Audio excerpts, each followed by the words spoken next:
ستړي مشئ. د ملګرو ملتونو د بشري چارو د همغږۍ دفتر اوچا د راپور له مخې په افغانستان کې شاوخوا 21.9 میلیونه افغانان بشري مرستو ته اړتیا لري. امریکا تېره اونۍ ملګرو ملتونو ته د بشري مرستو لپاره د 2 میلیارډ ډالرو د ورکړې ژمنه وکړه، خو افغانستان او یمن له دغه مرستو بې برخې ګڼل شوي دي.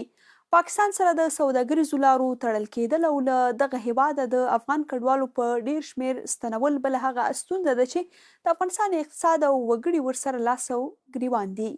خو پوښتنه دا ده چې د بشري مرستو کمښت او د سوداګریزو لارو بندښت د افغانستان پر اقتصادي وضعیت څومره اغیزه کړې ده. خپرونې ته ستړي مشئ. زه هیلۍ اسد یم او د خپرونې میلمانه مو د افغانستان د سوداګرۍ وزارت پوخنی مرستیال او سوداګر ښاغلی مزمل شینواری او د اقتصادي چارو شنونکی ښاغلی عبدالوافي نایبزی دی. تاسې دواړو ښاغلو ته هرکلی وایم. خپرونې ته ستړي مشئ. ډیره مننه چې راغلی او خپرونه کې مو راسره ګډون وکړو. نایبزی صاحب، خپرونه له تاسې پیلوم. تاسې اوس مهال افغانستان کې یاستئ. خلک په څه ډول وضعیت کې دي او بهرنیو مرستو څومره د خلکو په ژوند هلته اغیزه کړې ده؟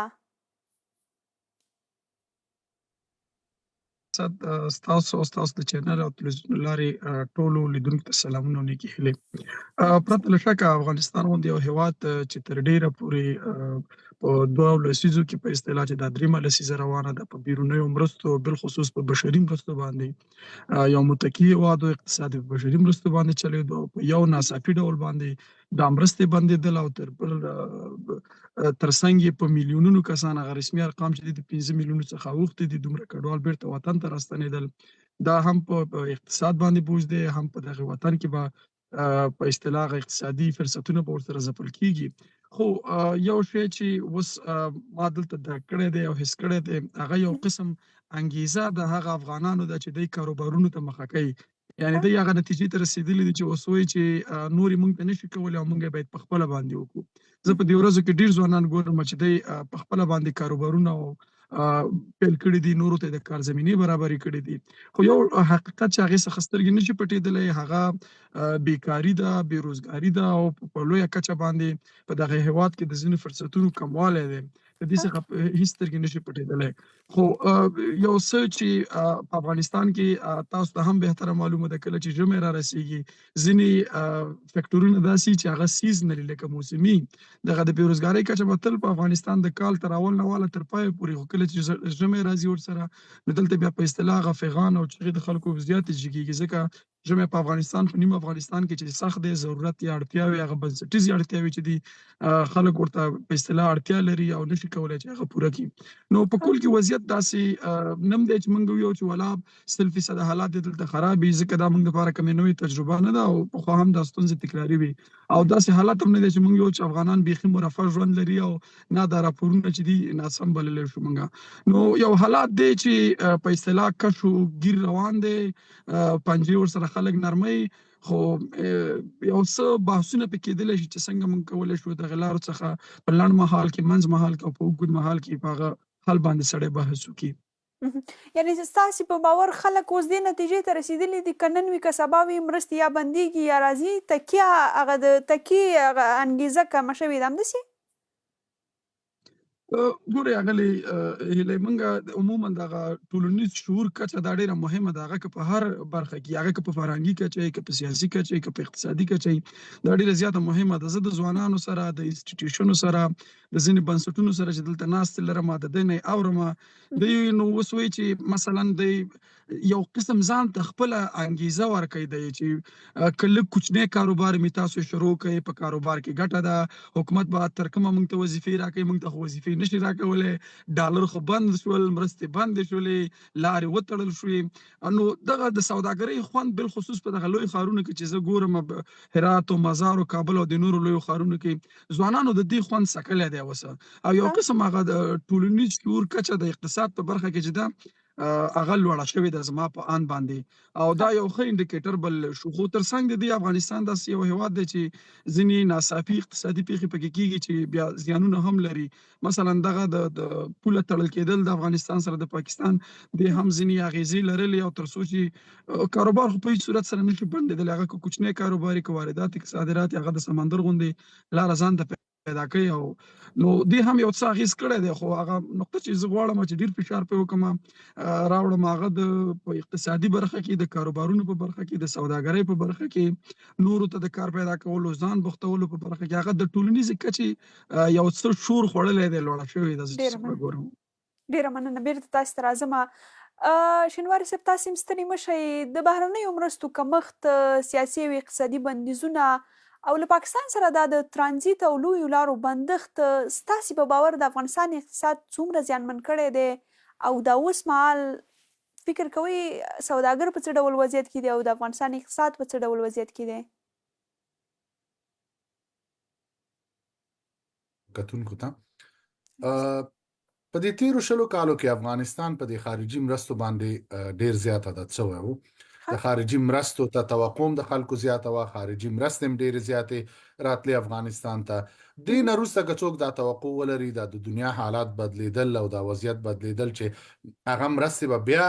شروع شي او بیا به کوم ملک ته دومره مرستې راشي، نو دا شاید د حقیقت نه ډېر لرې وي. نو دویمه مسله دا ده چې دا اوس حالت ته موږ ګورو د افغانستان هغه اصلي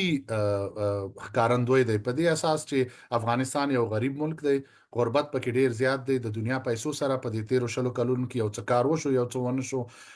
دا مسایل دي، ستونزې زیاتې دي. هغه پیسې چې یو دم قطع شو د افغانستان اقتصاد تقریبا نیمایي ته راوسته، که په هغې وخت کې زموږ تولید ناخالص 20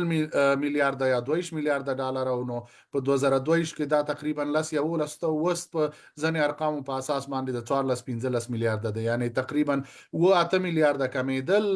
دا د دې اشاره ورکوي چې په همدې اندازه د خلکو د کارونو فرصت اخیستلو، همدې اندازې باندې د انکشاف کارونه ودرېدلو، په همدې اندازې باندې غربت نورم زیاتېدل دي. بله مسله دا ده چې په داخل د افغانستان کې منګه که وګورو د اقتصاد زیاتره په دې مرکزی سیمو کې د هر زون مرکز کې هغه ولایت هم که منګ لیده، مثال په مشرقي کې ننګرهار کې تر یو اندازه اقتصادي کړنې وي، همداسې که لاړ شو په مرکز کې په کابل کې وي، که شمال ته ځو شاید په مزار او کندوز کې یو څه وي، یو څه په بدخشان کې وي، او یو څه په هرات او یو څه قندهار کې وي. دا نور ولایتونو ته په دې تیرو شلو کلونو کې که منګه وګورو نه دومره صنعت زیات و، نه دومره پکې اقتصادي کړنې وي، نه دومره فابریکې وي چې خلکو ته کار ایجاد کړي، زمینه برابره کړي، چې دا یوه ستونزه ده او دغه ستونزه اوس هم دوام لري. ولې لکه څنګه نایبجي صاحب ورته اشاره وکړه، ځینې خلک اوس دې ته هغه شوي دي چې خپل تولید ولري، خپل یو کار شروع کړي، اقتصادي او څه وکړي، هغې بیا هم تمرکز بیا هم په هغه کې دی، ولې هغې سره هم خپلې ستونزې شته دی، برق نشته دی، که موجوده مې ډېر قیمته دی، په تیلو باندې څوک تولید نشي کولی. هغه موږ هغه ځینې وسایل چې د رشد اقتصاد ته لازمي دي هغه زیاتره نه لرو. د هغې د پاسه که بیا موږ وګورو تجارتي ستونزې لرو، یو خو د دنیا سره زموږ بانکي ارتباطات قطع دي په اوس وخت کې، چې هغه هم ستونزې دي، د دنیا سره هم سیاسي روابط تقریبا قطع دي چې هغه هم ستونزې لري، خپل تاثیر لري، ځکه خارجي پانګونه نه راځي افغانستان ته په اسانۍ سره، د پیسو انتقال سخت دی.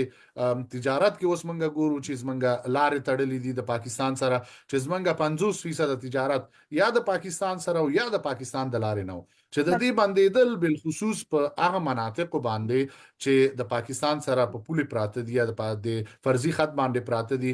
که هغه مشرقي دی همداسې ورځي جنوبي ته او همداسې ځي جنوب غرب پورې، دغه منطقې ټولې د دې نه ډېرې زیاتې متاثره کېږي. کله چې ستا د تولیداتو دپاره، ځکه هغه تولید چې موږ په افغانستان کې کوو د هغې دپاره او صادرول هم هغه زیاتره پاکستان ته تلل، نورې نړۍ ته د هغې لیږل موږ ته تر یو اندازه سخت هم دی. او که کله موږ مشرقي نه یا د قندهار نه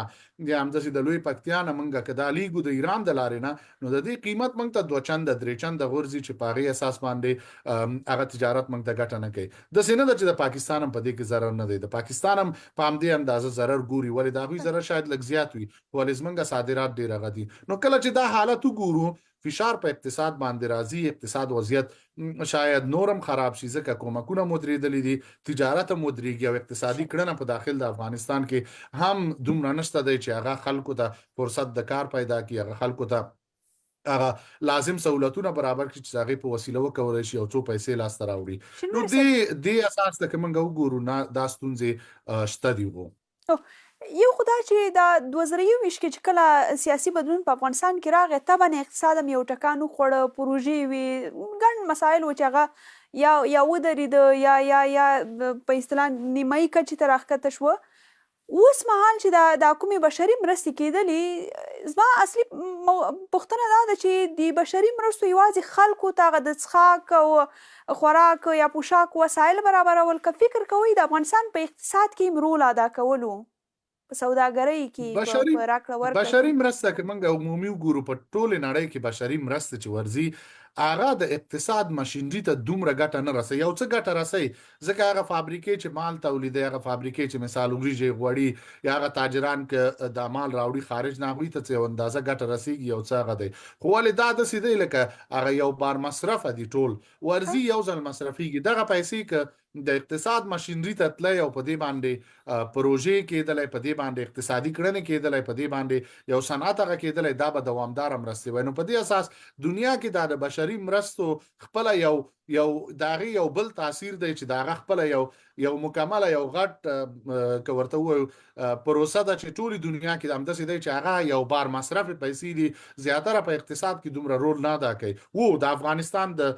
پیسو په ثبات کې رول ادا کړی دی. په افغانستان کې دننه خلک د فقر سره مواجه، یو اندازه کومکونه ورته شوي دي. ولې که ته غواړې چې دایمي فقر راکم کړي یا د منځه ویسې په یو ملک کې، چین دا کار وکړ. چین په دې تیرو 15 کلونو کې هغوی 600 میلیونه خلک د فقر د کرښې نه راوچت کړل. هغه یې په دې راوچت کړ چې هلته واړه او متوسط صنعتونو ته رشد ورکړه، زمینه ورته برابره کړه،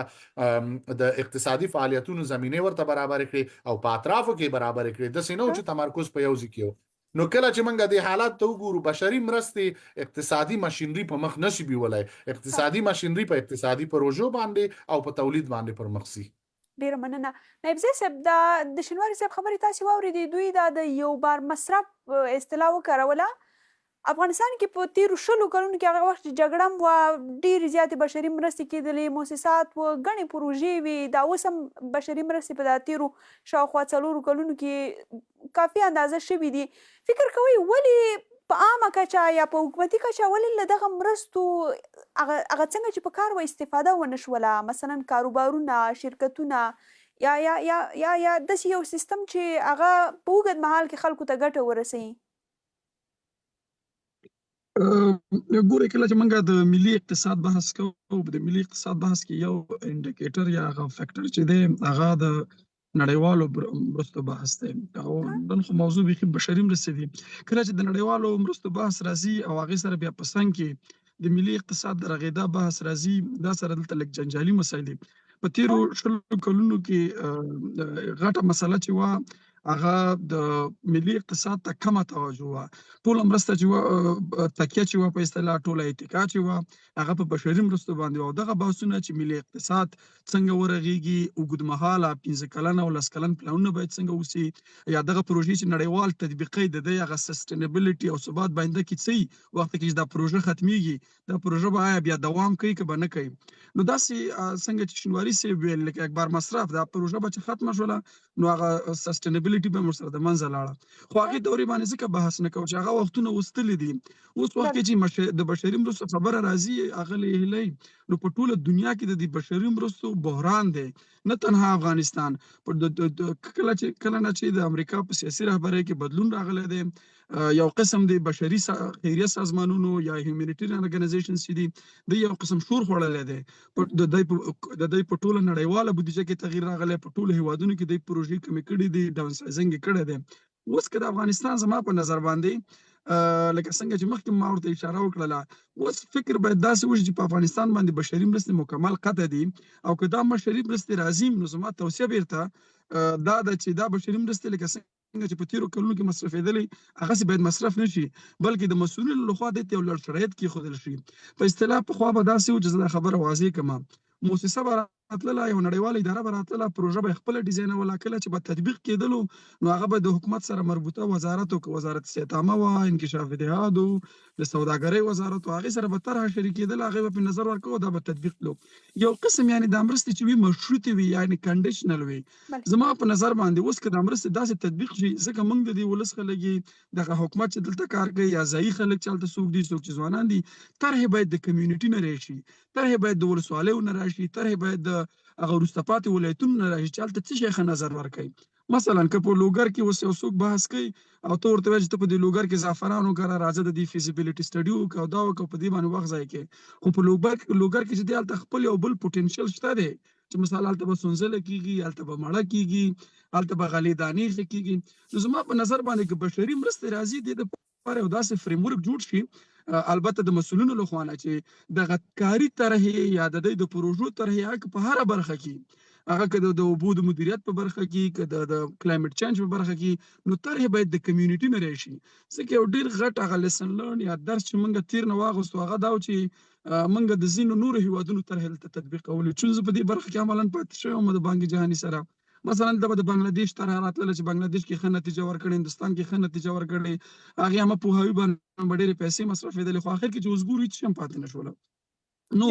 د بشري مرستو په خصوصا که چیرته لږ مصرفېږي نو طرحه باید داسې واوسي چې بیخي وطنۍ طرحه واوسي او تطابق او سسټینیبلټي باید ډېره مهمه په دې کې ډېره مننه شینواري صاحب تاسې مخکې یادونه وکړله چې پاکستان سره د لارو بندښت یو څه اندازه افغانستان ته تاوان اړولی دی اوس مهال تاسې خپل هم کار کوئ نورو سوداګرو سره به هم تماس کیئ سوداګر په څه ډول وضعیت کې دي څومره بدیلې لارې موندل شوي دي او په ټوله کې یعنی د سوداګرو هغه وضعیت راته ویلی شي چې له دغه حالته وتل څومره ورته اسانه دي او څومره ورته ستونزمن دي یو خو زه د هغه کوم خپله سوداګر نه یم د پوهنتون استاد یم نو لږ هغه کوم اصلاح کوم په دې برخه کې کار کړی دی طبعا وزارت کې مې کار کړی دی و د هغه دی خبره داره چې سوداګر په دې باندې هغه دي خفه دي په دې حالت باندې ځکه ما تاسو ته وویل سره د دې چې حکومت ښه تصمیم دی چې په بدیلو لارو باندې کار وشي حکومت باید دې دپاره نور کار هم وکړي چې بدیلې لارې پیدا شي د هر ملک اتکا چې په یو ملک باندې ډېره زیاته شي هغه دوی ته د یو مشکل یا دې ته په آینده کې ډېر زیات مشکلات ایجادوي نو په دې اساس د بدیلو لارو طرحه د حکومت ډېره ښه ده اوس مسله راځي چې په اوس وخت کې څه وکړي اوس د افغانانو تقریبا 12,000 نه تر 14,000 کنټینر په پاکستان کې بند پاتې دي چې دا د افغانانو سرمایه ده هلته د افغانانو پیسې دي چې دا بندې پاتې دي اول حکومت باید په دې کار وکړي چې دا راخلاص شي چې کم از کم آینده دپاره پلان نه لري ولې دویمه مسله دا هیڅ یو ملک نشي کولی چې ځان د نورو ملکونو نه وشکي بالخصوص د خپلو ګاونډیانو نه چې زه بیخي قطع لایق در سره کوم په دنیا کې شمالي کوریا ده چې داسې کار کوي ولې هغوی هم تجارت د جنوبي کوریا سره لري د چین سره لري سره دې چې یو بل سره ډېر سخت دښمنان هم دي ولې تجارت کوي په تجارتي کارونو کې د هغوی ستونزې نه پیدا کیږي نو کله چې دا حالت ته وګورو ولې حکومت هر وخت خپل تصمیم نیولی شي چې د حکومت په ګټه یا د حکومت د سیاست مطابق ځکه عموما اقتصاد په دنیا کې اوس داسې دی چې د سیاست پسې روان دی یا داسې بل رقم به یې چې سیاست د دنیا د اقتصاد پسې روان دی چې هر ملک کې که جنګ هم ځي که نن موږ د وینزویلا جنجال ګورو د تیلو مسله ده هلته د تیلو مسله ده د نفوس د چین مسله ده چې هلته چین دخیل دی که موږ همداسې د عربي ملکونو ته ګورو هلته هم د تیلو مسله ده که ډیر دا مسایل د دنیا ګورو هغه سیاست د اقتصاد پسې روان دی شاته پاکستان سره زمونږ سوداګر په دې کې متضرر شوي دي خوشبختانه تر اوسه پورې په توکي کې دومره زیاتوالی نه دی راغلی قیمتونو کې په داخل د افغانستان کې دا تر اوسه پورې ښه نتیجه ده ولې که دا دوام پیدا کی نو امکان لري دا مشکلات هم ایجاد شي ځکه عموما یو میاشت 2 میاشتې ذخیره سوداګرو سره یي کله چې دوی تجارت کوي مال راوړي د مخکې نه پراته ورسره خو کله دا چې په ختمېدو شي نو دا ستونزې پیدا کوي ولې زمونږ غټه ستونزه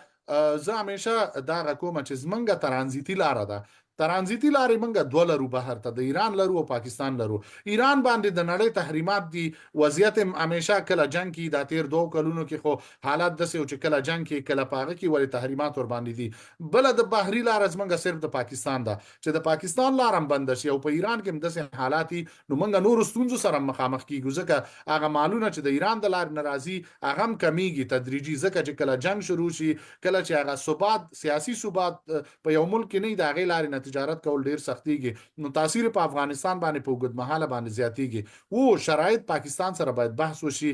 بل دویمه مسله په دې کې دا ده چې د پاکستان اتکا په افغانستان باندې باید تدریجي زیاته شي د تجارت پاکستان غواړي چې منځنۍ اسیا ته لاړ شي پاکستان غواړي چې د افغانستان د لار نه تجارت وکړي د دې زمينه برابر شي چې د پاکستان اتکا په موږ باندې زیاته شي نو بیا زمنګ تجارت ته ستونزې نه پیدا کیږي ولې بدبختانه په 13 کلونو کې موږ داونه شو کړی زه یو مثال در کوم چې همیشه په دې باندې یو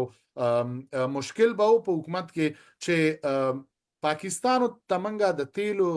د وارداتو اجازه د افغانستان د لارې نه ورکوله د نفتو او د غازو او دا منګه څو ځله پیشنهاد کړ دواړو حکومتونو ته د کرزي صاحب حکومت تم پیشنهاد کړ د ډاکټر صاحب غنی حکومت تم پیشنهاد کړ چې منګه دغه ته اجازه ورکړو ځکه د تیلو واردات د پاکستان چې دی د منځنۍ اسیا نه هغه 2.5 تر 4 میلیارډ ډالر پورې رسیږي کدا منګه اجازه ورکړو یو ترانزیتي فیسونه تناخیسته شو دغه ترڅنګ د دوی اتکا په منګه زیاتیږي منګه مشکل دوی سره چې بیا پیدا کیږي نو دوی دې ته ګوري چې په تیلو باندې زمنګ اتکار باندېږي ولې په هغه وخت کې زیاتره د تیلو سوداګرو مخالفت وکړ په دې باندې او هغه دا ویل چې چرته په دې لارې تیل راشي دا به پاتې کیږي او زمنګ کاروبارونه به خرابېږي او څو ځله لاړه بیا یو اتحادیه جوړ کړه د اتحادیه په اساس باندې دوی دا خبره راوچته کړه چې دغه کې اجازه ورکړي د ستونزې موږ ته پیدا کوي او دلته په قیمتونو تاثیر وکړي او زمنګ برخه تیل بوړي دا ټول مسایل ځنې په د پالیسی مسایلو کې په تیر حکومت کې غلطي شوی و خو اوس باید مسایل واضح شي او دغه مسله تجارت بندیدل چې دی دا منتم zarar کوي زمنګ صادراتو ته ډیر zarar کوي ځکه 1 میلیارډ ډالر زمنګ پاکستان ته صادراتو تقریبا 1 میلیارډ ډالر زمنګ په اقتصاد کې چې دی هغه تقریبا عموما اوسط د دنیا په هغه چې وګورو 1 میلیارډ ډالر صادرات ستا تقریبا 1 لک کارونه جوړي مستقیم او غیر مستقیم نو که ستا 1 میلیارډ صادرات کمیږي ته 1 لک کسان بیکاره کی ستا 1 میلیارډ ډالر ستا اقتصاد کې کم راځي ځکه چې ستا اقتصاد هم چې وس د 12 میلیارډ 1 میلیارډ ډالر ستا په اقتصاد کې 2% راځي نو 2% اقتصاد ستا zarar صرف په دې کې چې ستا تجارت بند دی نو کله چې د اخلاص د خپل د اقتصاد په ودی باندې کار کوي سوداګر دواړو طرف ته ډیر زیات پریشان دي دوی دواړو حکومتونو سره حتی پرون ماولی د چې د لاهور اتاق تجارت چې همیشه د افغانستان د تجارت مخالفت کوي هغه راوتلی حکومت ته اختار ورکړي ک شل ورځې کوم دروازه خلاص نه کړه نو منګه سرکونو ته راوځو او ما د مخکیم څو پروګرامونو کې ویلو کله چې د تجارت زور پنجاب ته ورسیده د پاکستان طرف نه ودا دروازه خپل خلاصيږي ځکه د پنجاب زور په مرکزی حکومت کې ډیر زیات دی مرکزی حکومت اوس د پنجاب دی نو په دې اساس ولزمن طرف ته سوداګر چې دی دا وی غږ په اسانه ناوریدل کیږي نو هیله دار چې مقامات ور سره کینی د دوی هغه پیسې چې بندي دي پاکستان کې هغه راوځي او صرف دا پیسې نه دي اوس به تاوانونه مور کوي مالونه خو به خراب سي د ډیټنشن او ډیمریج ډیټنشن دا د کانټینر ساتلو دا خو د شپینګ لاین مربوطي دوی باندې د ورځې د 14 ورځې وروسته په هر کانټینر د ورځې $1.5 چارج کیږي او ډیمریج هم چې وګوري هغه تقریبا په حدود د $50 هر 14 ورځې وروسته په دوی چارج کیږي نو هر کانټینر د ورځې تقریبا $200 به جریمه ورکړي چې مال هلته پاتې شوی دی نو دا نور ستونزې وروسته راځي چې دا به هم تاجرانو ته ډیر مشکل ایجاد کړي او هم موجوده حکومت ته ډیره مننه بیرته تاسو ته راځم درنو مېلمنو او درنو لیدونکو موږ په یوه نظر پوښتنه کې پوښتلي وو چې افغانستان لپاره د نړیوالو بشري مرستو کمیدل د لوږې بحران لا پراخولی شي 58 سلنه خلکو ویلي هو او 40 سلنه نورو بیا ویلي چې نه نایب صاحب یوه خو په سیاسي کچه یا په د سوداګرۍ په کچه هغه فشار دی او له هغې فشاره وتل دي بدیلې لارې پیدا کول دي یو د خلکو ترمنځ چې په هغوی باندې طبعا د توکو بیې او د لارو بندېدل یا د مرستو بندېدل تاثیر کوي خو ستاسې په نظر د خلکو ترمنځ بدیل څه کیدلی شي خلک څنګه یو بل سره مرسته کولی شي څنګه له دغه حالته دوی ځان خوندي کولی شي یا هغه د فشار کچه کمولی شي او مخکې له دې چې په دې باندې بحث وکړو یو ټکی چې غواړم د شینواري صاحب په خبرو باندې اضافه کړم مهرباني موږ عموما د پاکستان نه ځینې وارداتي ستراتیژیک توکي لرل ستراتیژیک کلمه ورته زده وکړم چې هغه د افغانستان نه په ډېرې زیاتې پیسې وتلې او په دغه ستراتیژیکو توکو کې دوه شیان ډېر زیات مهم وو یو چې سیمټو زموږ ډېر زیات واردات لرل د پاکستان نه او بل چې د درملو په برخه کې وو په لومړیو کې چون زمونږ ځینې ملګري عملاً په دغه سیمټو برخه کې کار کوي، هغه د چیراټ کمپنۍ نمایندګي ورسره ده. هغه مثلاً د بوجۍ سیمټو قیمت که په 1500 افغانۍ باندې هغه وخوته 2500 افغانۍ ته. خو د وخت په تېرېدو سره عملاً ما چې تېره اونۍ کتلو نو 500 500 لاره هماغسې بنده ده، خو نرخ د سیمټو ځکه راولېدو چې ما د خپلو خبرو په پیل کې مې ویل چې سوداګري اوس دا دنیا چې دا هغه ټول هغه ډاینامیکس چې دی اقتصاد دی دا نه بندېږي، دا لاره ځان ته پیدا کوي لکه د سمندر اوبه چې رواني. نو سیمټ دې په دې لیول باندې. دویم د درملو په برخه کې مثلا چې ډیره زیاته پیل د قانوني لارو او هم د غیر قانوني لارو د درمل افغانستان ته راوړېدل او د درملو په برخه کې موږ عملاً انکشافات ګورو. نو زه هم د شینواري صاحب د خبرې په تایید باندې په اوږد مهال کې د لارې بندېدل به دواړو طرفونو ته تاوان کوي. خو افغانستان په یو داسې حالت کې اوس وضعیت لري چې دغه اقتصادي بحثونه، دغه متوازن انکشاف، دا صادرات واردات، دا داسې یو مسایل اوس وګرځېدل چې تېرو شلو کلونو کې ورته په حکومتي کچه باندې توجه ډېره وه، خو ولسي کوم ټولنیز شعور چې و کچه ډېره ټیټه وه. هر څه به ورته حکومت برابرول، پروژې به وي. اوس هغه د یو خوشبیني چې ماته شته دی په دې ښارونو کې، هغه د ولس دغه ټولنیزې کچې لوړېدل دي. حتی هغه دوکاندارانو سره چې زه کله سوداګانې ته کوم نو هغوی وایي چې بان کې بند باشه. صحیح دی. نو ګورئ دا یو څه دلته روان دي که نه. راځو اوس بدیلو لارو ته چې څه وکړو، خلک څه وکړي چې فشارونه دي نړیوالې مرستې همدې بندېږي. باندې هم راته یو څو ټکي اضافه کوي چې ښه دا دوکانداران چې دا خبره کوي یا عام خلک چې دا خبره کوي، دوی په کوم باور کوي، په کوم انګیزه کوي، یعنی څه دي چې دوی ته دغه فکر ورکوي؟ زه یو خبره ډیره واضح کوم چې موږ یو فیملی تجارت هم لرو. موږ د چین نه ډیر پخوا نه د 1450 نه د قرطاسیا او د برخه کې دغه ګوادر باندې به زمونږ مالونه راتلله او نسبت چابهار ته. نو موږ د ګوادر ارزانه تمامېدلو، ارزانه په دې تمامېدلو چې دا لاره لنډه ده او زر به راتللو. خو یو ټکي ده چې اوس موږ متوجه شولو، هغه دا دی چې دا لاره چې بنده شي، مثلا دا چې یو میاشت بنده شي یا په یوه بهانه یا په بله بهانه باندې، نو د دې قیمت بېرته همغه شی موږ ته تمامېدو کوم چې موږ په چابهار باندې ورکولو. یعنې دلته اوس ولس د پاکستان په مقابل کې یو قسم روحیه اخیستې ده. هغه وایي چې که مثلا دا لاره دا دفعه دا دریمه میاشتې پوره کېږي، دا لاره بنده شوه، سبا که زه بیا سرمایه ګزاري کوم په داسې یو سکټر کې چې زه د هغې نه واردات ولرم، نو دا بیا په ما بندېږي یو ټس سره که نه. نو په کل کې زما فکر کوم چې د دې ګاونډي په اړه باندې د افغانانو، هغه که دوکاندار دی، هغه که ځوان دی، که سوداګر دی، که سیاستوال دی، د ټولو یو قسم هغه په اصطلاح هغه په کیسه باندې سر خلاص شوی دی چې دغه لاره یا دغه دروازه چې ده په موږ باندې یو قسم د سیاسي فشار دپاره کارېږي یا دغه کډوال چې اوس بېرته رالېږلي که خوږه ګوته به یې چې نیوله. او په تېر کې هم دغه بحثونو کې ډېر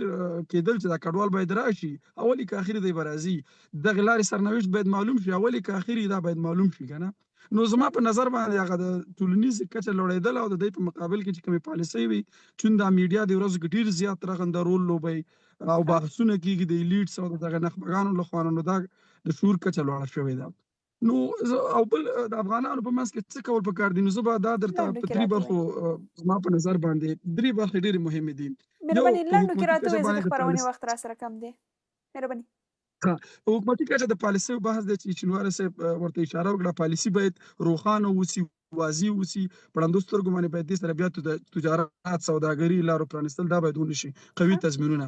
دویم د سوداګرو رول دی چې سوداګر مثلا موږ مشکلات ډېر لرو، د جګړې تېرې شوي دي، فکرونه ډېر خراب دي، دوی د احتکار نه استفاده کوي، دوی باید احتکار ونه کړي، دوی باید ظلم ونه کړي، دوی د هغه څه وکړي چې په اصطلاح د ولس په ګټه وي. نو دا دویم. دریم د جوامعو د ټولنو بحث دی. مثلا موږ کولی شو د عامه پوهاوي مثلا کلي په کلي داسې پروګرامونه ووسي د جوماتونو له لارې، د جرګو، د مرکو د دې لارې نه د دغې عامه پوهاوي کچه لوړه کړو چې کاروبارونه ګټه کوي. حتی که موږ اوس د خارج هېواد کاروبارونه دلته د بحث وړ نه دي چې موږ د ټول صادراتو وارداتو وکړو، بین الولایتي کارونه وشي، د یو ولایت په بل ولایت کې، د یو زون په بل زون کې. نو په دغسې شیانو باندې که فکر وشي ډېر به ښه وي. ډېره مننه شینواري صاحب. لنډ راته ووایئ ځکه خپرونې وخت هم را سره کم دی او تاسې هم کارونه لرئ. هغه دا چې واړه کاروبارونه څنګه لویدلی شي او څنګه دا سوداګر یو بل سره مرسته کولی شي تر څو یو زنځیري شکل خپل کړي او ډېرو خلکو ته یې ګټه ورسیږي، هغه انفرادي حالت نه راووځي. د وړو کارونو په رشد کې د حکومت رول ډیر زیات دی. حکومت باید مالیات ور باندې یا معاف کړي بيخي کم کړي. عموما ډیرو ملکونو چې هغه په وړو او متوسطو کارونو کې رشد کړی دی هغه ته د ټیکس هالیډے ورته وي یا د مالیاتو معاف کېدل دي دا ور سره وکي زمينه ورته برابر کړي برق ورته په ارزانه قیمت باندې ورکړي او تشویق کړي ورته لارې پیدا کړي چې داخلي کې ورته بازارونه او هغه زمينه برابر شي. منګه یو بدیل همیشه په دې باندې خبره کوم چې بدیل لارې صرف واردات نه دي چې د بل لار نه راوړو. په داخل د افغانستان کې صنعت وده ده صنعت ته کار کول دي او د سي پالیسيانو جوړول دي د حکومت د طرف نه چې صنعت ته وده ورکړي. زمنګ سکتور خصوصي د خدای فضل د ډیر په دې مسایلو کې تکړه دي ولې د حکومت نه چې ور سره یو څه سپورټ ورکړل شي نو دوی مخ کیږي. دویمه مسله زمنګ خام مواد ډیر زیات لرو. د خام موادو په استخراج کې باید که هر کمپنۍ ته ورکول کیږي چې یو شرط پکې دا وي چې هغه د هغه پروسس په داخل د افغانستان کې هغه لپاره فابریکه جوړه کړي. دا کولای شي چې زمنګ د ډیرو شینو بدیل وسی. ډیره مننه کور ودان چې راغلی خبرونه کې مراسره ګډون وکړو خپل درانه نظریات مراسره شریک کړه. درنو لیدونکو له تاسو مننه چې تر دې د مراسره خبرونه تعقیب کړه. تر بیا چې په بل خبرونه کې تاسو ته ځری کو په لوی او بخون کې خدای مسپارو. د خدای په امان.